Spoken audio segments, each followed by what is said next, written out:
What is up, everyone? I'm Skratch. Welcome to another Raid Shadow Legends video. Guys, I'm a bit late with this one. In today's video, we're going to do a guide on the event dungeon. I'm going to share with you guys some themes. We're going to talk about some strategies for stage 30, which is extremely difficult if you want to have a reliable team.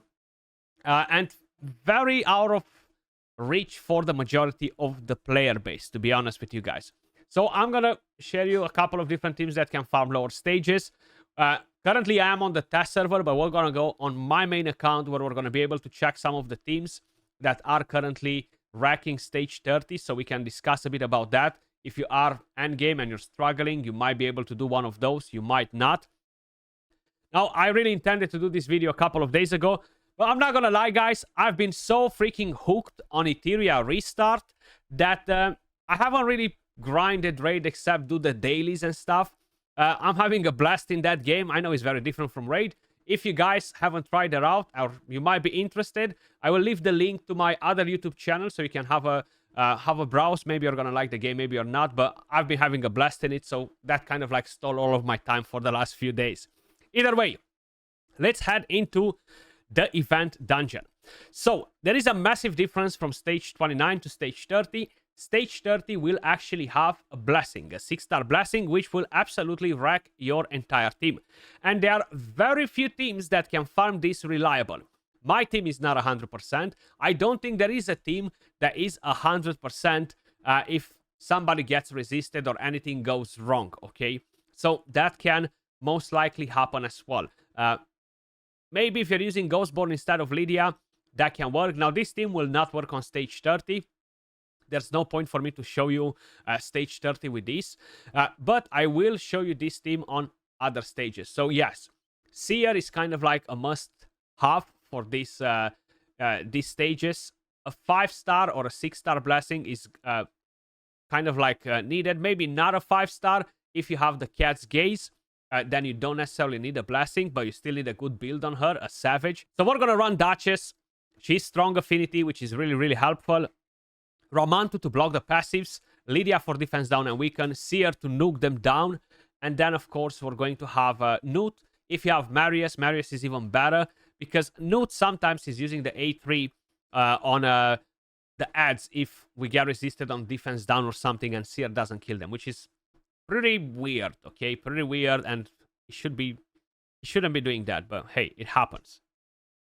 Okay, so we have everything there. Beautiful. We wiped the boss. There are no buffs that he can steal from us right now. We have no HP burn to block the revive. Now, I don't know if they fixed this or it's only on stage 30. But normally, when you kill a champion, his passive does not exist anymore because the champion is dead. Now, on stage 30, before, I'm not sure if they changed it, as I've mentioned, Vulcanos dies, the boss changes forms, and that HP burn still blocks revive somehow. I'm not sure why it's happening, right? So, I'm not sure if that's something that will cause us issues or not. Now, one of the main things that you kind of like need to keep in mind here is the boss stealing your continuous heal. We kind of like had bad luck because Lydia did not put the block buffs in here. And the boss actually had a chance to steal our buffs, which is really annoying. Okay, he already did that. I should remove the A2 from Newt, to be honest. So he's not using it here at all, because that counterattack is going to be annoying now from the boss. None of these teams are reliable enough. So this boss is just a bit too crazy from this point of view. Like, why have they decided to basically make it so nasty that we actually have to fail runs? I mean, I guess we're just wasting energy. It's good for them, right? But either way, it's very challenging. It's nothing wrong to have a challenging boss, but I feel like it's a massive difference in between this stage and stage 30. You know, like stage 30 feels like a completely different game. Like a completely different game. So the boss seems like is about to wreck me if I'm not putting the block buffs on. And Lydia, once again, is not putting the block buffs. Maybe Ramantu? No. Oh, yes. Just on time. Thank you, Ramantu. If not, the boss was going to get some of those continuous heals, and we don't want to have that. You see, it's not fast, but it's beating the boss, okay? It is beating the boss, and that's basically kind of like what matters. There are some different teams out there. I will actually show you. Farstoff and Bronco, I think they've made some different teams with Vogot, with Geomancer. So I will be putting one of the videos from Bronco in the comments down below. Go check it out. Give him a follow, you know. Check out the team as well in proper detail, because I'm just going to show you kind of like the main idea of how it's going to work. Is extremely gear intensive, and it's just too crazy. That's basically the problem with this dungeon. So if we're gonna go on to stage 30, the whole idea for that team is basically having Vogot and Geomancer, okay?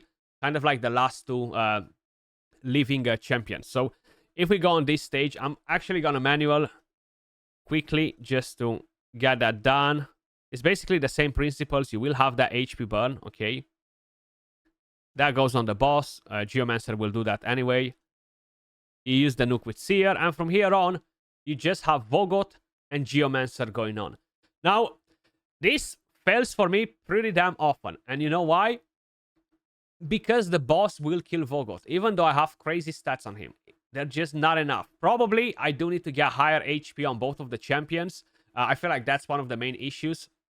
I just need to get much higher HP on Geomancer, and then I can raise the HP on Vogot as well. If Geomancer has lower HP than Vogot, the boss will target Geomancer. If Geomancer dies, this is pretty much GG's. It's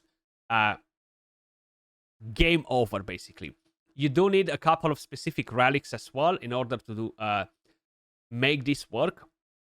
And as I've mentioned, really gear intensive, especially on that Vogot, you see. He will die. He will die probably right now, okay? So, I'm going to show you what stats I have on him. Go and check the video that Bronco put up. You're gonna see exactly what you need to make it work. But as I've mentioned, it's very gear intensive, okay? So I don't have crazy high HP on him because I need to up the HP on Geomancer. So if I would get, for example, some crazier HP on him, but to be honest, there isn't much room to get crazy HP on him. Maybe I could get a different ring right here, a different amulet to up the HP, lower the defense, and that will allow me to push the HP higher on Vogot. The main idea is you need the Defiance sets.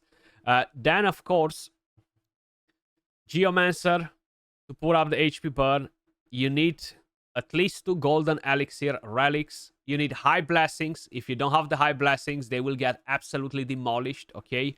Now, the blessings themselves do not really matter much because nothing will really give you any value whatsoever. The main idea is that what I'm running on him. I'm running Iron Will. So this is probably the best build, the best blessing for Vogot, okay? Because this will bring damage reduction from all of the hits from the boss. Nothing else will really help him. We have nothing to heal him. Yes, we could do something with shield, but then the shield gets broken so quick. He's so slow as well that honestly is not really going to benefit him much, okay? So it's all about the passive. You need high blessings for this. You need a crazy CR2 to do stage 30. Now, I don't have a relic on my Seer, and I can still do it, but she does have a pretty nasty build. They do need to be pretty fast, which is going to be one of the main struggles for the majority of the people to get high speed on her. This team can fail, okay? No matter what you're doing to it. You're going to have the block buffs from a Mortu. Mortu can deal a lot of damage to some of your champions. Now, Vogot might keep them alive. Maybe they're not going to die when the boss changes forms, but it's a very high probability that maybe Geomancer is going to get wrecked if he still has the HP burn, if he doesn't get to heal enough, etc. So things can go wrong with this as well, okay? If you don't have Seer, guys, which I know is pretty weird, you might have a monkey, okay? If you have the Monkey King, so let me just go back to my other team. You might have a monkey, then you don't need Seer, okay? This doesn't work on the highest stage. I will share with you guys a couple of teams that some of my clanmates are running, just to kind of like get a bit of an idea. I'm curious if a Grazur Firet somehow in the team could potentially work with Vogot, Geomancer, and Grazur, but I'm not really sure who we can take out of that team. I need to make them even faster. So don't use Arbiter, because he has a very similar passive with Vogot, right? This might help. And he has an enemy max HP skill too, which might help us to deal more damage to the boss to farm that faster. But the speeds are just too crazy. Honestly, for the people that are struggling with stage 30, it's no point to show you something at 300 speed on all of the champions or close to it, because it's so out of touch, to be honest, you know? So it's no point to do it. But if you have the Monkey King, yes, either a 6-star Crushing Rand, either a Cat's Gaze, and you will need that increased attack. Basically, you don't need Ramanto in here, so we can drop that for a different champion. And you can just melt the enemies with him, right? This is a very powerful skill, but once again, you do need a pretty good build for it. Merciless, preferably. You might need as well, of course, the Cat's Gaze or a 6-star Crushing Rand. And I mean, most people that have all that, most likely they have Seer.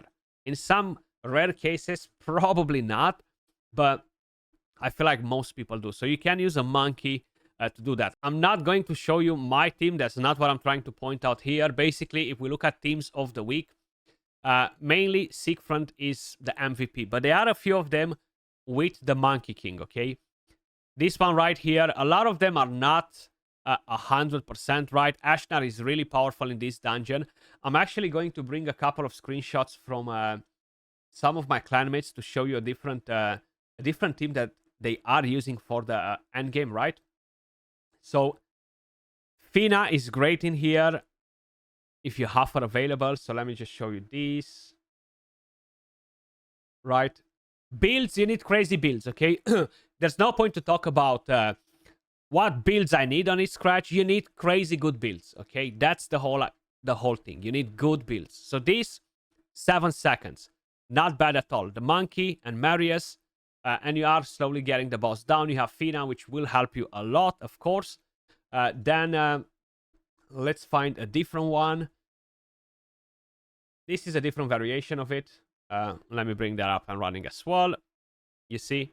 So you have Fina, Ramanto, Feral, Gerptek, Son Wukong. 4 seconds, this one. But that Fina is just nasty. And this Monkey is crazy powerful. Now, one thing that's really interesting is the fact that he only has a 5-star Crushing Rand. So he's not a 6-star. That makes a huge difference on Crushing Rand, okay? And it seems like the Monkey has enough firepower in this format, in this team, to actually get a boss done. Now, it's not as reliable, most likely, you know. Then what else we have? This is the one that I was actually looking to show you.